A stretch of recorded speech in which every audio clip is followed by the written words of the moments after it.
दर्शकों, आपका हमारे चैनल जीवन दिग्दर्शन पर स्वागत है। आज मैं उपायों की श्रृंखला को आगे बढ़ाते हुए कुछ भक्तों के कमेंट का जवाब दे रहा हूं।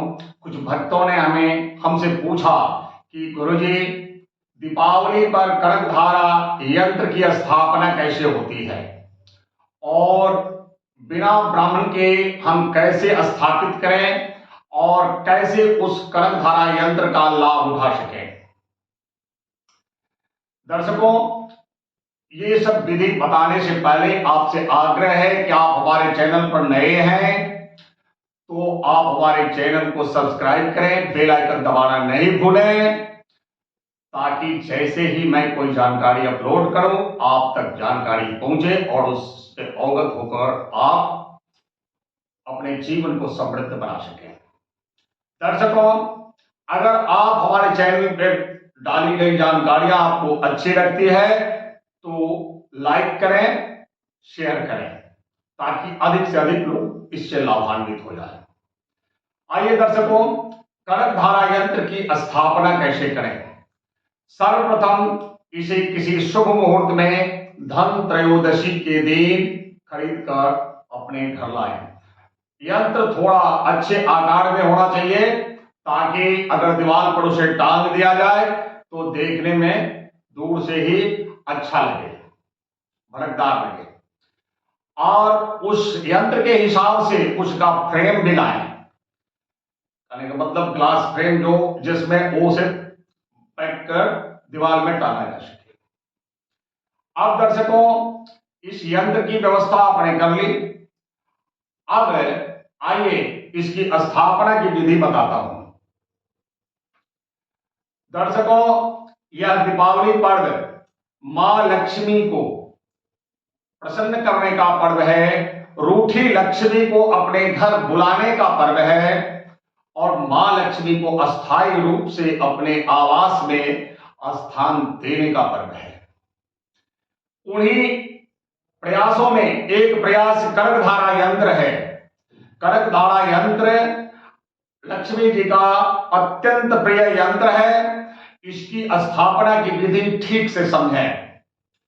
दर्शकों, यंत्र को सर्वप्रथम जिस वक्त आप दीपावली पूजन कर रहे हैं तो जिस वक्त लक्ष्मी जी का स्नान कराएं उसी वक्त आप इस यंत्र कनकधारा यंत्र का भी स्नान कराएं।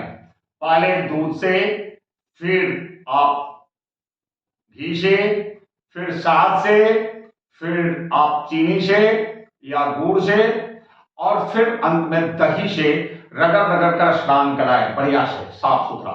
उसके बाद शुद्ध जल से स्नान कराकर फिर आप पंचामृत से स्नान कराने के बाद दर्शकों, इस यंत्र को मां लक्ष्मी के ठीक सामने आप लाल कपड़े का या लाल गुलाबी कपड़े का आसन देकर उस पर 11 कमलगट्टे की बीज रखकर या एक कमलगट्टे की माला रखकर उसके ऊपर इस यंत्र को स्थान दें।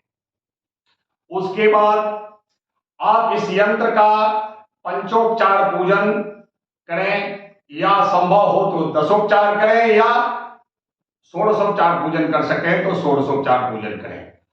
आपको ये पूजन अगर किसी ब्राह्मण के द्वारा करवा रहे हैं तो षोडशोपचार पूजन करवा लें। अगर आप स्वयं कर रहे हैं तो आप कम से कम पंचोपचार पूजन करें। आप यंत्र को तीव्र सुगंध वाली गुलाब की धूप बत्ती अर्पित करें।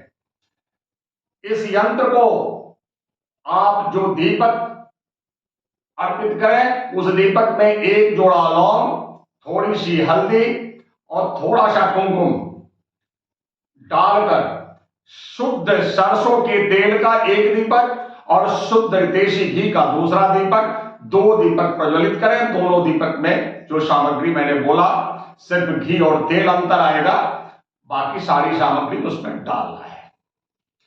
और दीपक अर्पित करने के बाद भोग में आप केसर युक्त खीर का प्रयोग करें।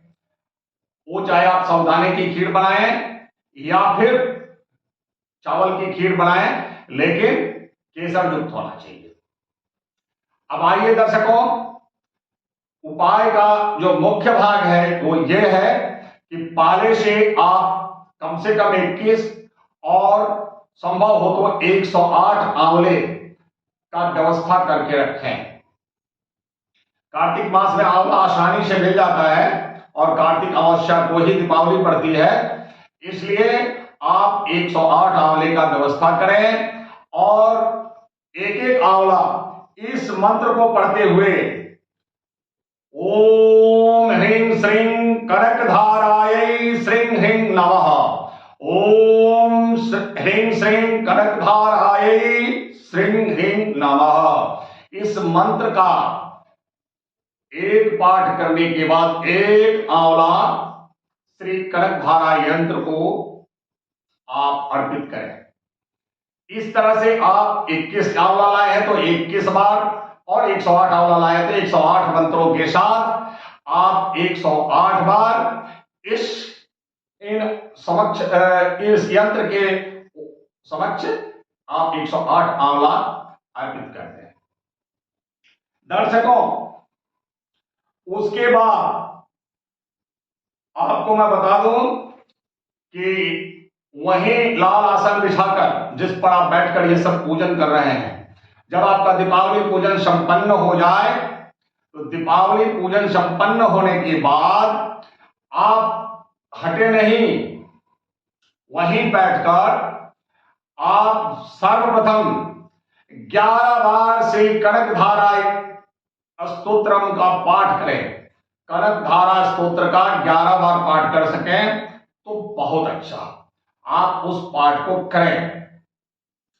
और 11 बार नहीं कर सकें तो कम से कम एक बार जरूर करें, बट 11 बार करने का नियम है। उसके बाद जो मंत्र मैंने बताया, इसी मंत्र का आप 11 माला कमलगट्टे के बीज से, कमलगट्टे की माला से या फिर रुद्राक्ष की माला से 11 माला आप जाप करें। मंत्र फिर से एक बार बोल देता हूं, ओम ह्रीं श्रीं कनकधारायै श्रीं ह्रीं नमः, ओम ह्रीं श्रीं कनकधारायै श्रीं ह्रीं नमः। दर्शकों, इस मंत्र का 11 माला जाप करने के बाद मां लक्ष्मी की आरती उतारें और क्षमा प्रार्थना, इस सब क्रियाओं में, समस्त पूजन में की गई गलतियों के लिए क्षमा प्रार्थना की जाती है। क्षमा प्रार्थना करते हुए मां को अपने घर में अस्थायी रूप से वास करने के लिए निवेदन करें। अब दर्शकों, दूसरे दिन, अब आपका उस दिन का, दीपावली के दिन का पूजन खत्म हुआ। अब आप दूसरे दिन जल्दी उठकर नित्य क्रिया से निवृत्त होकर स्नान करके पुनः इस कनकधारा यंत्र के सामने 11 पाठ कनकधारा स्तोत्रम का करें और 11 माला इस मंत्र का पुनः जाप करें और जाप करने के बाद पूजन में होने वाली गलती के लिए क्षमा प्रार्थना करें, मां लक्ष्मी की आरती करें। आरती करने के बाद आप इस कनकधारा यंत्र को उसी फ्रेम में, जिस फ्रेम को मैंने बोला था, उस फ्रेम में आप इसे मां लक्ष्मी के चरणों में स्पर्श कराकर पैक कर दें और इसे वहां टांगे जहां आपके घर में बाहरी लोग बहुत आते हो, सबसे बिजी जगह, जैसे अगर शहर के फ्लैट वगैरह में रह रहे तो आपको ड्राइंग हॉल में आप इसे ऐसे जगह पे स्थान दें कि सोफा पर जैसे कोई बैठे या आपने जो कुर्सी का अरेंजमेंट रखा है उस पर जैसे कोई बैठे, उसकी नजर आप इस कनकधारा यंत्र पर पड़े। अगर आप देहात में घर है तो उसे बैठाका लोग बोलते हैं, बैठाका में इसको दीवार पे स्थान दें ताकि, और दीवार कोशिश करें कि उत्तर या पूर्व का दीवार हो या उत्तर पूर्व का कोना हो, वहां पर आप टांग दें और इस हिसाब से लोगों के बैठने की व्यवस्था करें कि आपकी भले पीठ पड़े लेकिन लोगों का नजर कनकधारा यंत्र पर पड़े। आप इस यंत्र को जितने लोग देखेंगे उतनी ही धन समृद्धि आपकी बढ़ेगी, उतनी सुख समृद्धि आपकी बढ़ेगी। इसलिए आप बिल्कुल जो आपके घर का पब्लिक प्लेस है, जहां बहुत लोग आते और जाते, कोई भी आए आपसे कुछ बात करने तो वहीं बैठे, ऐसी जगह पर, और उसकी नजर कनकधारा यंत्र पर पड़े, ऐसी जगह पे उसे स्थान दें। और आप स्थान देकर भूल जाएं और देखें कि कनकधारा यंत्र का कमाल क्या है। और उस कमाल को हम तो वर्णन कर नहीं सकते, आप भी अपने शब्दों से वर्णन नहीं कर सकते, लेकिन जो भी अनुभूति हो वर्ष के अंदर आप कमेंट बॉक्स में कमेंट जरूर करना।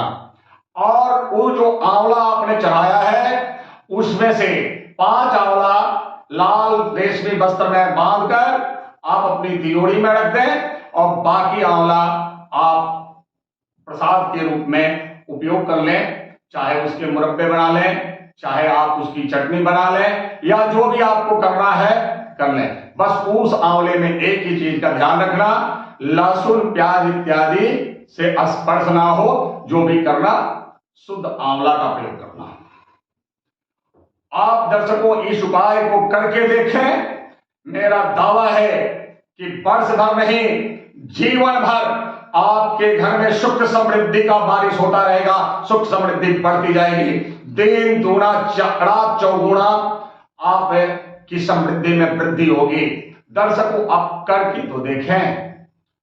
दर्शकों फिर मिलेंगे किसी अन्य उपाय के साथ, तब तक के लिए हमें इजाजत दें। जय जय श्री मां लक्ष्मी, जय जय श्री मां।